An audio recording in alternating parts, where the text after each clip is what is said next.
Hi, thanks everyone. Firstly, just wanted to acknowledge there's a number of agencies that we've had a long-term relationship with, and I wanted to just acknowledge them and thank them for the work that we've been doing together over many years. Also, just wanted to acknowledge there's a couple of staff from Corrections here. If they wouldn't mind just standing up, there's Joanne Savage, who's quite frankly one of our best probation officers in Canterbury, and at the back there's Shelley Waters. Shelley has got some responsibility around the victim notification register. So if you had any real nuts and bolts questions about either the work of a probation officer or the victim notification register, they can help you out with that. What I wanted to talk to you about is the Department of Corrections, the Family Violence Framework, and it's quite timely for us because we've recently been doing quite a lot of work thinking about how we deal with the issue of family violence and how we work with it. A lot of that's been driven out of some family violence death reviews, I guess a bit of feedback from the providers we've been working with, and our own sort of reflection on how we're operating in this space and not feeling as comfortable as we'd like to with it. So we're trying to do some things a bit differently, and I'm just going to talk to you briefly about some of that. But I wanted to put that in a little bit of context about the department and who we work with, talk about the offenders that we're working with, the people who are on a sentence, some of the demographic information about that group, specific to family violence. Also talk about, I guess, what we call the treatment context that we're working in, and some recommendations that we're looking to advance over the next year or two. So firstly, for Canterbury, I'm going to focus on the probation side of our work, but obviously we have 3 prisons in Canterbury. Women's Prison, which has about 80 prisoners in there at the moment. Rolleston Prison, which is a low-risk prison. That's where Shelley works, and there's about 260 prisoners there. And Christchurch Men's Prison, which is a medium-risk prison, and there are between 800 and 850 there. They know the actual number. I don't want you to think that that rough estimate is any indication of how tightly we manage a prison, but that's where we're at. In terms of on the probation side, just wanted to give you a picture of the volume of work we do, because it's one thing that's really important to keep in mind, that we're a volume business. So you've heard people talk about wait lists and referrals. That doesn't apply to us. So we don't often stand up to the judge and say, sorry, Your Honour, we're full. We can't take anyone else. We're an open service and just have to take whoever is sentenced. So in the month of April, we wrote 380 reports in Canterbury. So that's reports for the court and for the parole board. We had 440 new starts. So 440 people came onto a sentence with us in April. And April, as you know, was a funny month because of Easter and Anzac, so the volume's probably a bit lower than an average month. And at the end of April, we had 3,505 people who were on a sentence with us in the community. And that's managed by a group of about 108 probation officers and some other support staff for that group. So our staff are working with a high volume, reasonable turnover of work, and they're mixing sentence management with provision of reports to court, both of which are really important in the family violence space, because if we can get a good assessment to court, good recommendations imposed on a sentence, it makes it much easier for us to manage that person once they come onto a sentence. So, the people that we're working with in terms of family violence offenders, one of the main points for us is that not all family violence offenders are exclusively family violence offenders. In fact, that's probably quite rare. Most of the people we're working with have family violence as part of an overall offending pattern. The profiles of people with family violence are very similar to the profiles of other offenders, other types of offenders. So it's not fair to say that we need to categorise family violence offenders as a particular group necessarily. We need to think differently about how we work with them. But there are a lot of things driving general offending that also contribute to driving the family violence offending that we're finding. Māori are overrepresented. So that's in family violence and also generally in our sentences that we're managing in Canterbury. Another really important point that I'll come back to later is that offenders have varying levels of risk. So by risk, we're talking about what's the risk of them reoffending at some time in the future, and what's the risk of harm of that reoffending. So you might have a shoplifter who's high risk of reoffending again, but actually the risk of harm to someone is quite low. Or you might have someone who the risk of reoffending is quite low. They're not, it's quite a while between their offending, but when they offend, it's very serious. So we try and combine those two things to get an understanding of risk. Most of the offenders we're dealing with are between 21 and 45, and 10% are under 21 years of age. Most of the people we're working with have prior convictions for violence, but keep in mind there's also a range of other types of offending that will be present. So that's the sort of group of people that we're working with.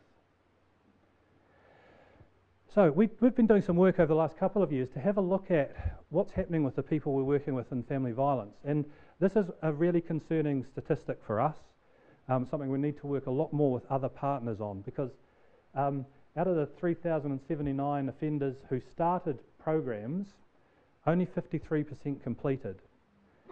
And one of the sort of banner statistics in our field is that non-completers of a program are at higher risk of people who didn't even start a program in the first place. Does that make sense?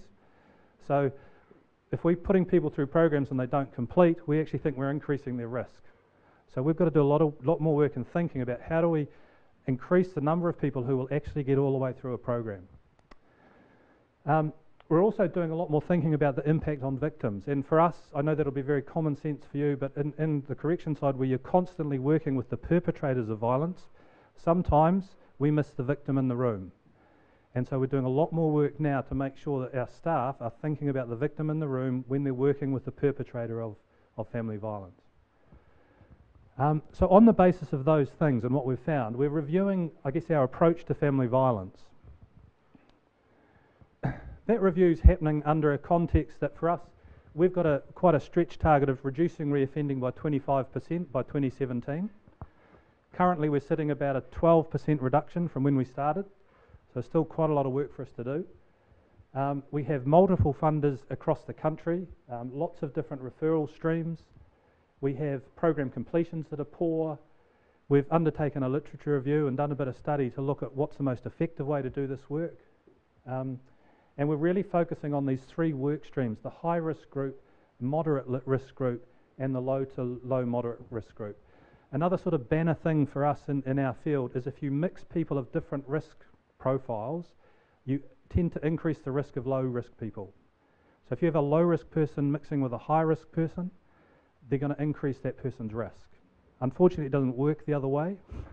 We'd love it if it did, but it doesn't. So one of the things that's really important for us is to be much smarter about where do we send people in those different risk profiles. And that's some of the work we're trying to look at now. So the recommendations that have come out of us looking at this and working with providers is that we, sorry I've got some acronyms in there, but that we work with and engage with providers to review the design of domestic violence programs. We're just working through that at the moment. And that's based on this R&R principle. What it's about is risk, need and responsivity is the language we use. The risk is this person likely to reoffend? The need is, what is the stuff we think is driving that offending behaviour? And responsivity is just, what are the things that we need to understand about this person to make this program successful? What's their literacy like? What's their numeracy like? Can they actually access the program? Are they motivated to undertake the program? So there's a body of research that says if you follow those principles, programs in our area are more likely to be successful. So the next thing for us was to say we need to look where programs can match the level of risk for the person that we're working with. We want the treatment targets to be those things that are driving the crime, the criminogenic need. So what's making this person offend? We want to allow low and low moderate risk offenders to continue to be referred to community provider programs. It's really important for us that low risk people are kept at arm's length from a formal service like ours. Because just coming into our office, the chances of them bumping into someone else are higher. So if we can keep those people more at arm's length, we're protecting them, if you like, from contamination with others. We'd like to look at the high and moderate risk group of offenders and do much more intensive work with them. So the medium intensity program for us is about 10 hours a week program. People come in 4 days a week for 2.5 hours. We work through a whole range of, it's largely cognitive behaviourally based, quite an intensive program over a period of 14 weeks. And then at a very high risk end, we want them working with our psychologists. Because at that very high risk end, we're talking about some serious issues that need some pretty high level treatment. So that's the range of things that's happening. But I just briefly, I have time, Joe? Oh, beautiful. Wanted to have a chat to you about I guess more specifically the work of the probation officer, because these programs are all really important, but we haven't got enough coverage to get through everybody that's on a sentence. But we know that everybody's on a sentence is working with a probation officer. So one of the things we've been doing is having a look at how could we upskill our probation staff so that they are more aware of the issues around family violence, are a bit more sophisticated in their assessment of who's the person they're dealing with. Sometimes we can tend to be a bit one size fits all with family violence, so this person's here on a male assaults female, therefore they must be like this. So trying to get a bit more finesse and sophistication around that assessment. And for some of our staff, trying to develop some real expertise in this area. Now, that will always be within the context of the volume of work we do, so our ability to be really intensive is limited. So we've just been undertaking some training with all of our staff. So across the country, we've put all of our staff through 2 days of family violence training. And Leslie was talking at the start of the day about that being something that we want to open up to others. We've been prioritising our own staff, obviously, initially, but we've now got through most of that. We'll continue to have that on a rolling basis, that training, and wanted to open that up to anyone else who would like to come along. It's primarily looking at identification around family violence, increasing awareness of family violence. You'll appreciate that our staff are hearing from the perpetrators every day, so sometimes we need to pull our staff out, freshen up their thinking, get them a bit more perspective again, and back into the field. So part of it is around that perspective building, making sure they're understanding a woman's perspective or the victim's perspective around this. So that violence training is for 2 days, and then we'll grab a couple of 25% of our staff and give them a 3rd day training just to give them a little bit more expertise to act as champions in this area for the teams that they work in. We also have a practice centre that we've pulled together a range of tools that staff use. That's an online service. Again, I'm sure if any of you wanted to come and have a look at that, you'd come into an office and you could look through what we've got there. We'd welcome any feedback on it, and there might be some things in there that are of use to you. So please feel free to do that, to come and have a look at that practice centre. And I think that's my time. Joe, Shelley, anything else I've missed? Even if there was, they wouldn't say. Yeah. Has anyone got any questions?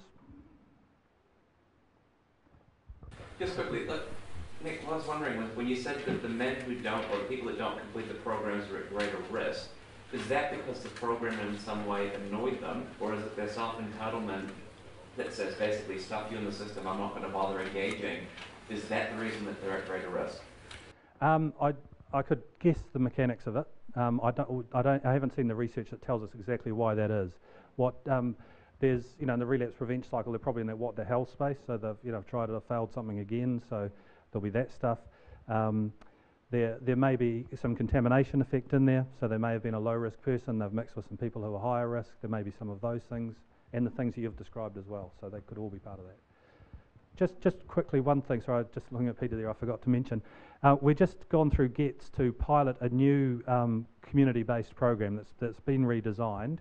We're just working through that at the moment to look at, for that community provision for the lower risk offenders, when we're looking at redesigning that, we're piloting that with a few of our existing providers while we continue our contracts with our current providers for about a year to see if this change in program will be effective. And if it is, we'd then look at rolling that out nationally. Sorry, Leslie, I interrupted. Oh, I was just going to say, in answer to your question, I have read a little bit of research on it, and what the research suggests is that if people only partially complete a program, they learn a few skills, but they only learn those superficially, and they use those in a way that might not necessarily be positive, whereas if they complete programs, that they don't get faulted. Because I guess one of the things we talk about is success at times is planting seeds. And we think that by maybe just having a little bit of an engagement with planting seeds, so it's just useful for me to hear that because didn't think much of it. Yeah, that research that I know is more specifically around group-based programs. So the individual case management work is, I don't know the research around that. And we take a bit of that approach as well, because we will sometimes see people through the 3rd or 4th cycle, and the work that was done 2 cycles ago might be the stuff we're building on now. Yeah. Nothing else? Thanks, everyone.